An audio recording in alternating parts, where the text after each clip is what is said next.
So, welcome to your pre-scene analysis for the management case study exam in May 2020. The company that's been given to us in this case is Alpaca Hotel Group.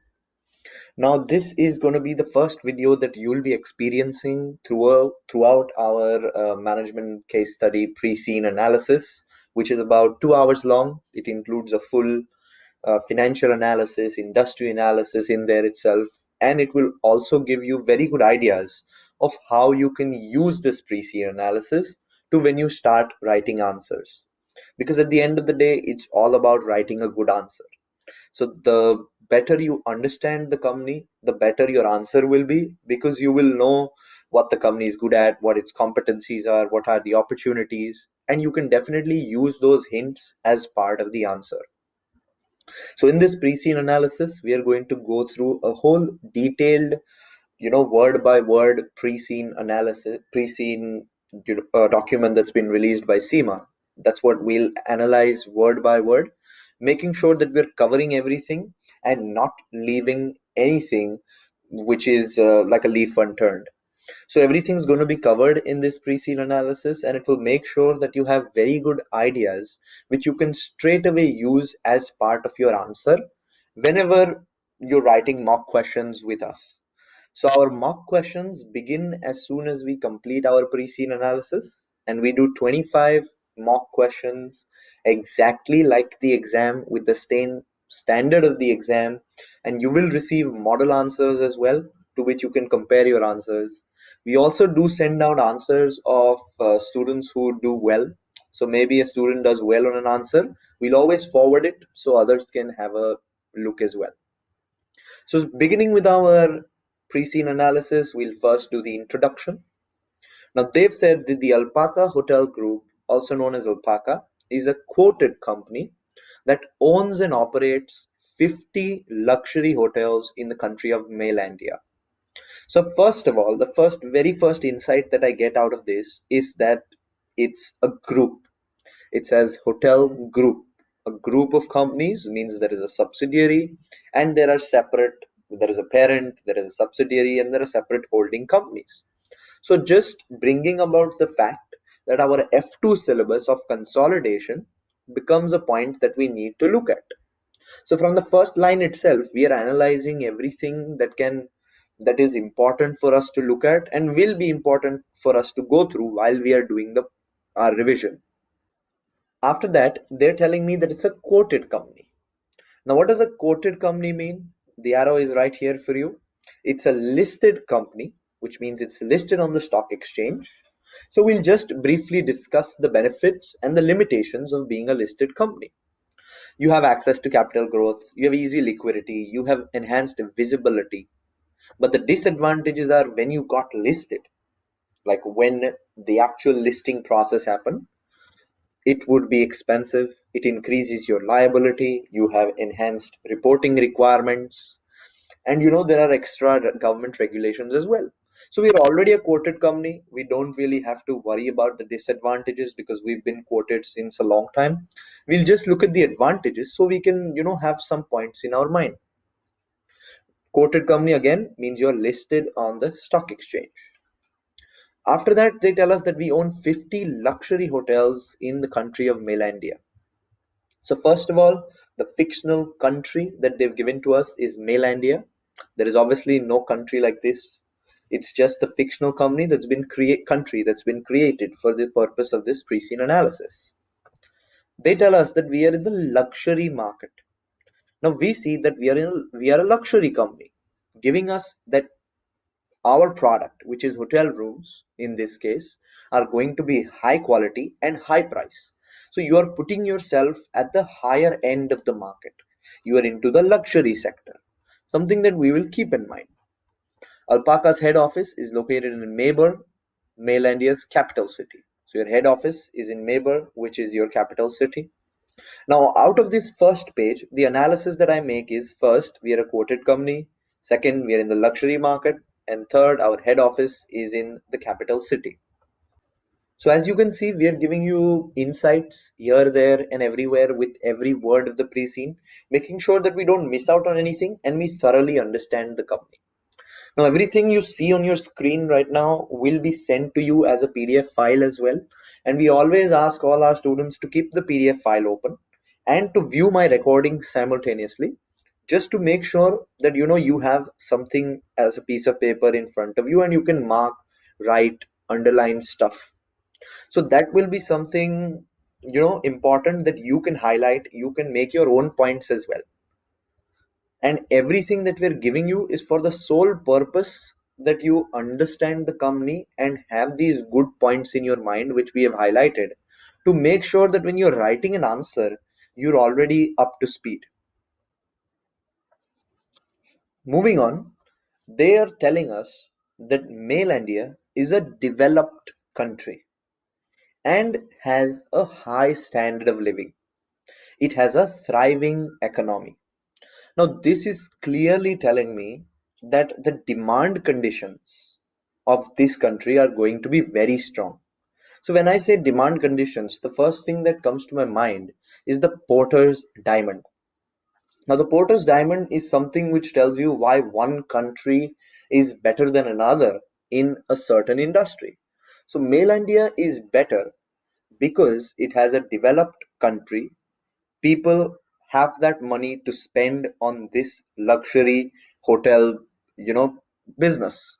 So from this we learn that Melandia is a highly developed economy, which means people have the interest and the money to spend on luxury hotels.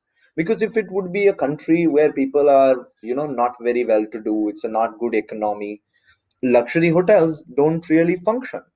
So it's a very good sign that it's a developed country, and it's a good competitive advantage for us as well, that we are in this country where people have the money to spend. People can spend on luxuries. So again, an important point for you to note. Malaysia's currency is M dollars. Obviously, it's a fictional country, so you have a fictional currency which is M dollars. Companies are required to prepare their financial statements in according to the IFRS, International Financial Reporting Standards. So this again points to the importance of the F2 syllabus, because all of the IFRS and all that you need to know for your management case study exam fall in F2. So we give you notes for F2 when you sign up with us, and those notes are enough to study from if you do them well. So F2 study notes are important. It is a section where questions do come out from, and it is also a section which has been included in your CIMA exam blueprints. Also, separately, we give you explanations for the CIMA exam blueprint as well, just to make sure that even after you revise from our notes, you are focusing on the core areas given by CIMA. That's a separate PDF that comes from us. So in short, we are doing a full detailed pre-scene analysis for you with highlights. We're going to give you our notes, and we are also going to give you a detailed analysis of the CIMA exam blueprints. Coming back to our pre-scene, in your in your role as a finance manager in the management case study exam, which we have highlighted a little bit more when we did the introduction video for the MCS. So if you've not seen that, just click on we're showing a link above. So just click on it, and the I caption above, just click on it and you'll be taken to our MCS introduction video. That introduction video highlights a little bit more on the role of a finance manager, but since you're speaking about the pre-scene, we'll detail that a little bit over here as well. So what does a finance manager do? A finance manager reports on the medium term. So you're looking at a 3 to 5 year horizon. You're looking at an horizon which is medium term. So any decision that you're making will not focus on the long term. It will focus on competition. It will focus on the medium term. You will look at risk management, obviously. You will look at financing as well. You will look at financial reporting, which is your F2 syllabus.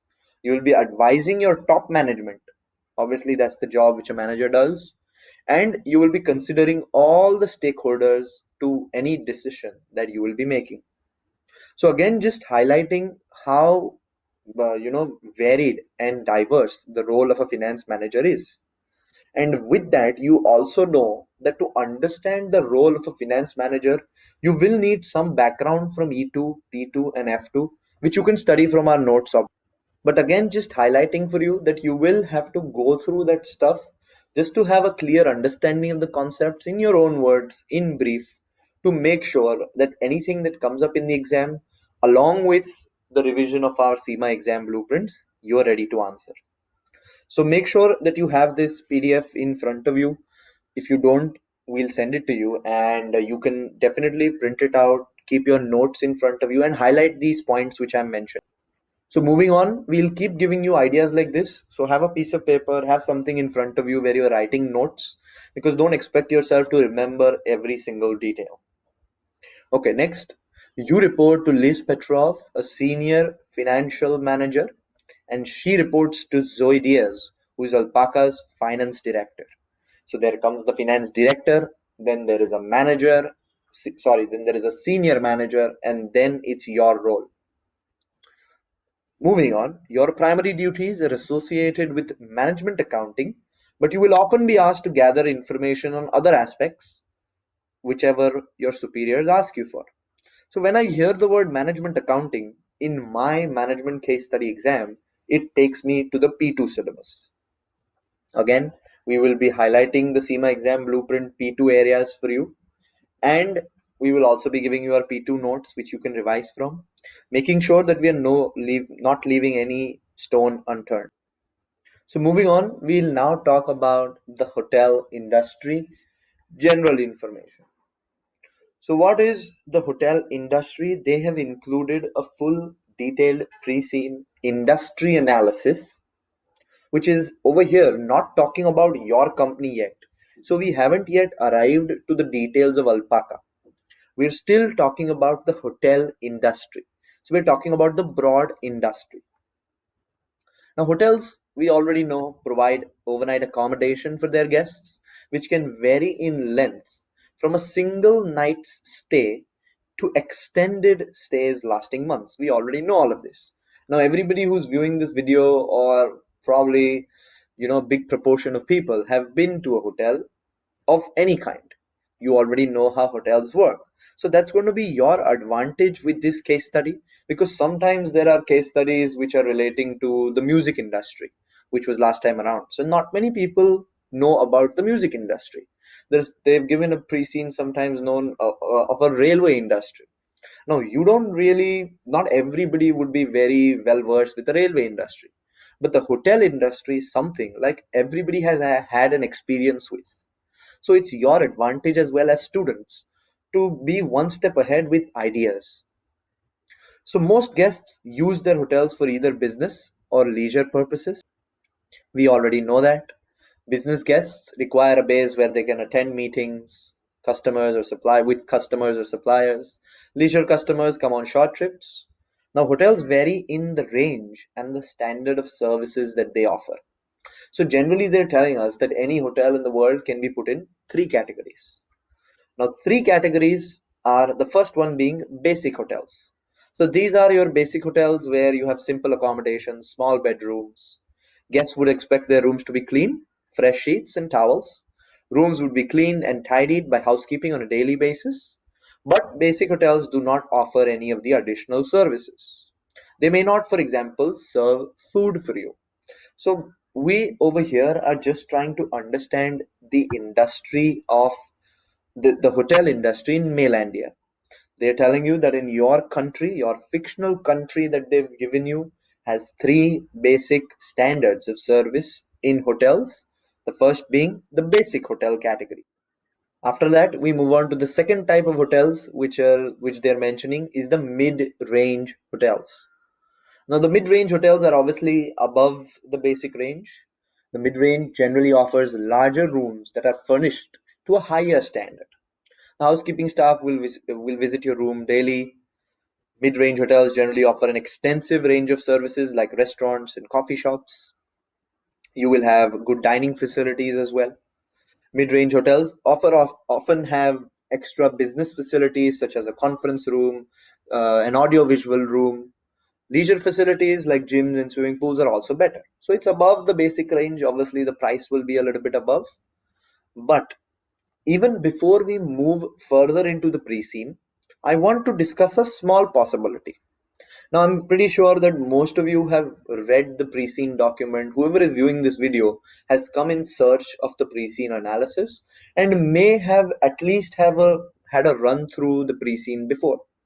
So you might know that our company, which is Alpaca, is in the luxury segment, and we mentioned this in the first page of our pre-scene analysis as well.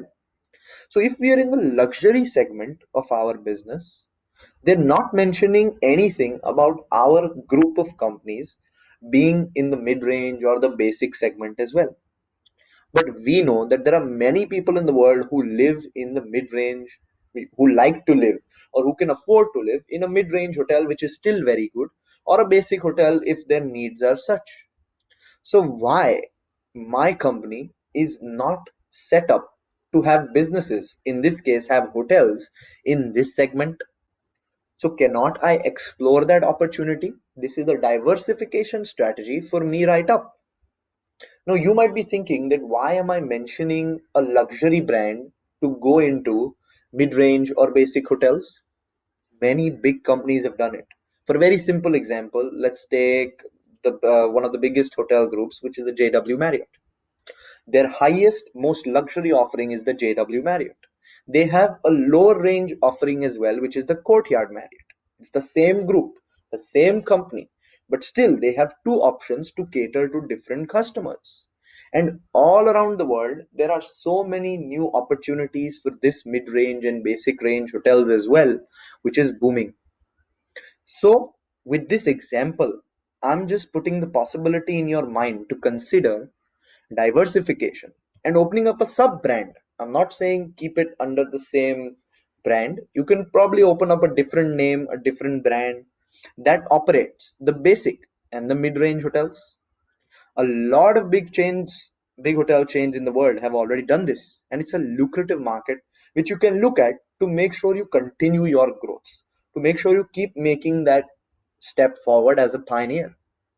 So please consider this diversification opportunity. I'm sure you'll find it useful, and definitely you can use this somewhere, somehow in your answer when we go to our mocks, giving the examiner an idea that okay, this guy has studied the pre-scene. They've understood the pre-scene.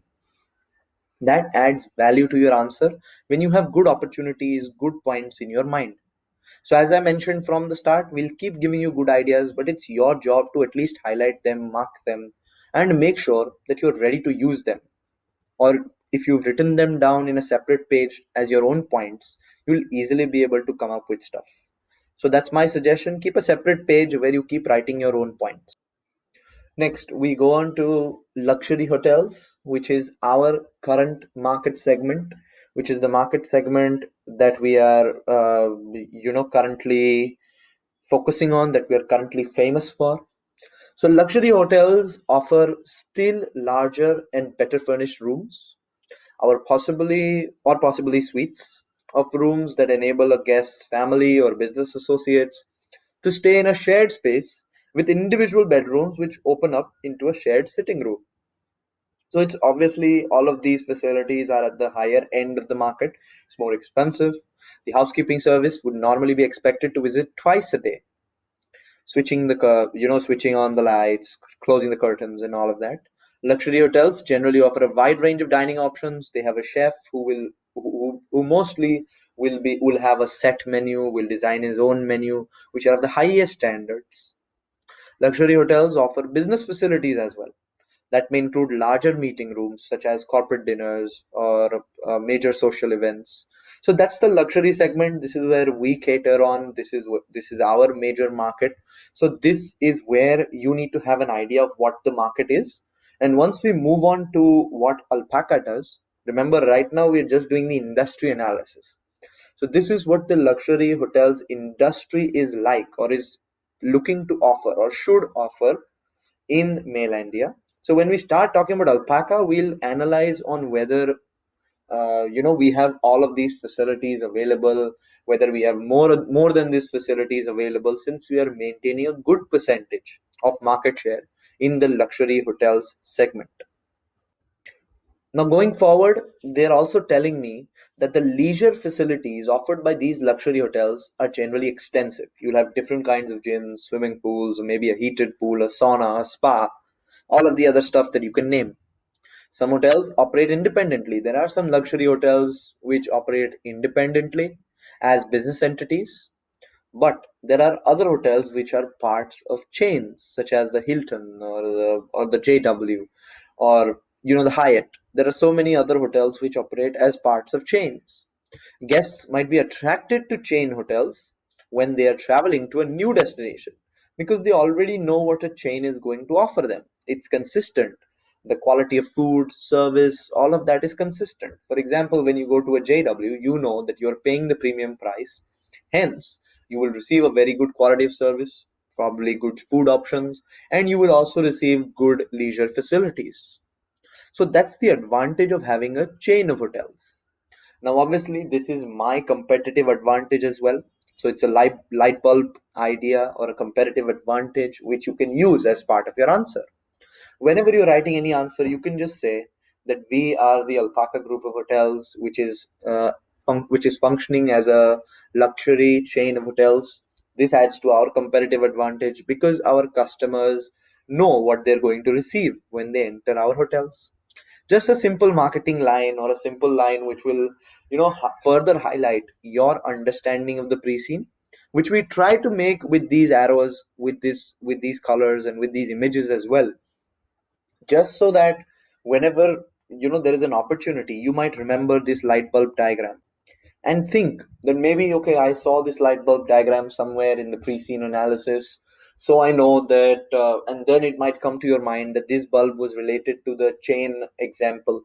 So then that's where these figures help you, these diagrams help you as well, just to make sure that, again, you have good ideas with you when you're writing a good answer. Moving on now, still remember, we are still on the industry analysis. We are still just analyzing the industry of our uh, country. Now, some independent hotels are popular because they offer unique styles of service that is appreciated by guests, which is something which is unusual. You don't find it elsewhere, hence, you go to that particular hotel. For example, there is underwater dining experience in Dubai. So whenever you want that experience, you'll have to go to Dubai until and unless you can find it somewhere else in the world. So there are some hotels that offer you unique experiences. The hotel industry is very competitive. There are so many different kinds of hotels that you can go from. Hence, it's a highly competitive industry. Although competition is on different fronts. Some will compete on the quality of the service, whereas some will compete on the price. Because there are different people who probably want to pay a medium price but receive good service. So they'll go to a certain kind of hotel. Certain people who don't care about the service but still want a comfortable room, they'll go to a certain kind of hotel. So there are hotels available in the world and in Mainlandia as well for this particular reason, in different scenarios, in different any different category that you're looking for. So again, it's a very competitive industry. Now, business travelers will have their bills settled by their employers. The higher cost associated with luxury hotels will be justified by the fact that their stay, was comfortable, and they'll be ready for a good meeting. So there are some times when business travelers choose luxury hotels because of the comfort level that they offer. Still, let's move on to the next page, again continuing our industry analysis. Now, being based as a luxury hotel may also enhance the guest's credibility. Some companies impose upper limits on the cost of accommodation booked for business purposes, which sometimes forces the traveler to get a basic hotel. So again, just showing you the different requirements of different people will take you to different hotels. Individual travelers will select hotels on the basis of their willingness to pay for the service. Some individuals buy their hotel accommodation as part of a package deal, which is provided by a tour company, a travel company, which is including of flights, hotels, accommodation, and all of that. The price of the package will be influenced by the cost of the accommodation to the travel company.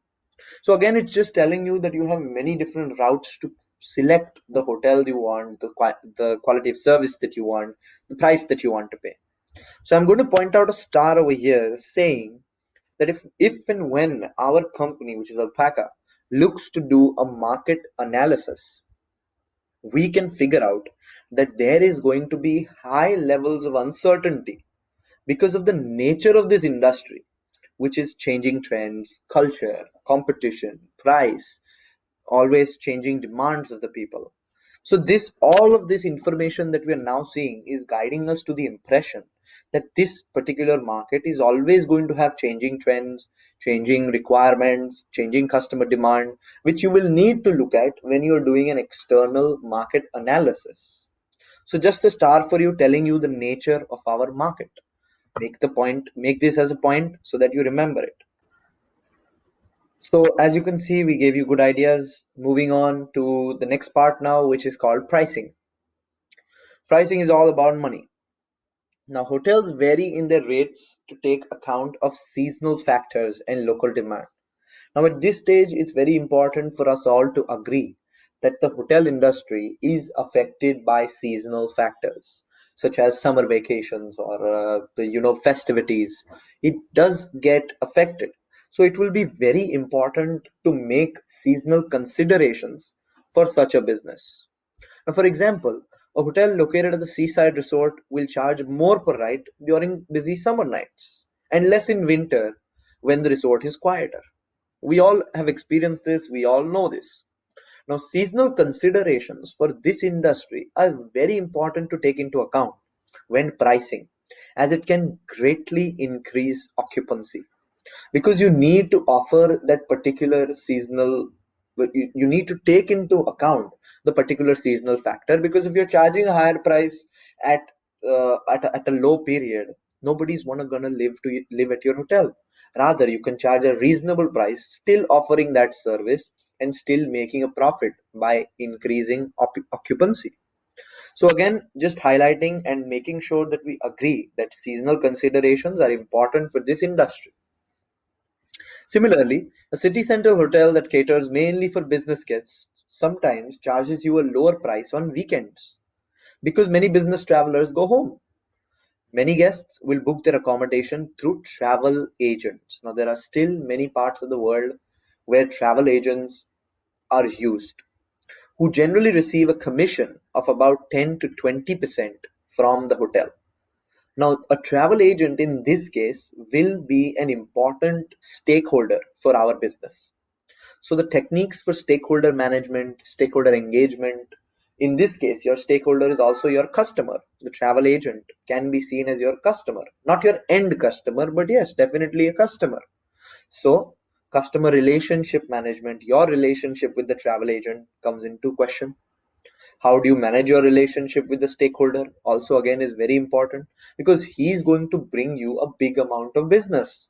So how you deal with him, how you keep him happy, how you keep an extended relationship with him is in consideration. So that's the pricing aspect that we are still talking about. Now, travel agents, like we know, will sometimes pass on the commission onto the guests in order to obtain their business. So, in short, they will provide the guests with some kind of discount when the guests will then choose to sign up with them. So, it's the benefit of both. The guests will probably receive a little bit of a lower price. Still, the travel agent is making that certain profit margin. He's happy, the guest is happy as well. Moving on to one of the aspects which has changed this hotel industry significantly, which in today's modern world with our E2 syllabus, we'll call it digital disruption. Now, what does this mean? A digital innovation which has completely changed the way the business used to function or was seen has happened in the hotel industry. Why? Because earlier there were no online comparison sites. There was no Make My Trip in India or TripAdvisor all over the world or Booking.com all over the world. No, right? Now you have all of these different websites where you can check the hotels which will have different prices, different offerings, different rating systems, and only then you will choose to stay with that particular hotel. So these online comparison sites are web-based businesses that enable travelers to input their destinations and their dates, and then have a host of hotel lists which they will then choose from. Now, guests can then choose to make the payment at the hotel or from earlier. So, these online sites are giving you a whole new different insight into the hotel world, which did not exist earlier. So, with this, we bring to an end our first part of the pre scene analysis. After this, we still have lots and lots of pre scene analysis left. We do a full pre scene analysis of about 2 hours roughly, and it covers everything with your financials, giving you same details, same ideas. So, and after that, we will also begin with mock questions. So, like I said, we give you notes, we'll give you the full pre-seed analysis, we'll give you extra explanation of the CIMA blueprints, and we will also be doing mock questions with you, which pretty much covers everything for your exam.